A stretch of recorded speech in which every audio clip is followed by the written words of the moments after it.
January 23rd, 1960, two men climbed inside a steel sphere the size of a small car.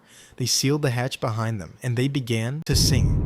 They were descending into the Challenger Deep, the deepest point in the entire ocean, the deepest point on the surface of the entire Earth, 35,814 feet down, nearly 7 miles beneath the surface. No human being had ever gone there. No human being had ever come back. And what they found at the bottom, nobody was prepared for. Stay with us until the end, because what they saw on the seafloor that day didn't just make history. It started a debate that scientists are still having today.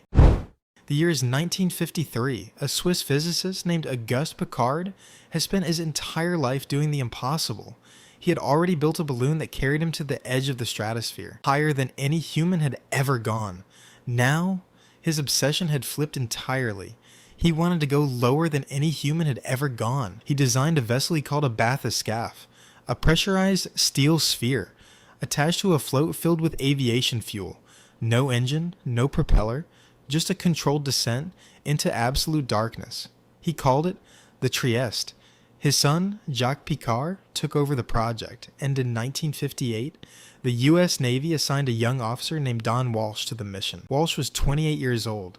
Jacques Piccard was 37. Together, they were going to the bottom of the world. January the 23rd, 1960, 8:23 in the morning, the Trieste slipped beneath the surface of the Pacific Ocean near Guam and began to fall. The descent took 4 hours and 48 minutes. Inside the sphere, two men, a tiny porthole of plexiglass 6 inches thick, and instruments that had never been tested at these depths. The temperature outside dropped to near freezing. The darkness became total. The pressure climbed to levels that would crush an unprotected human body like paper. And then, at around 30,000 feet, with still over a mile to go, there was a loud crack. One of the outer plexiglass window panes had fractured under the pressure. The men had no way to know if the inner sphere was compromised. They looked at each other, and they made the decision to keep going.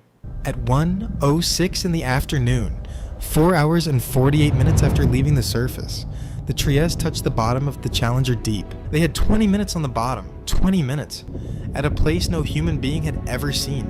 No sunlight had ever reached. No sound from the world above had ever penetrated.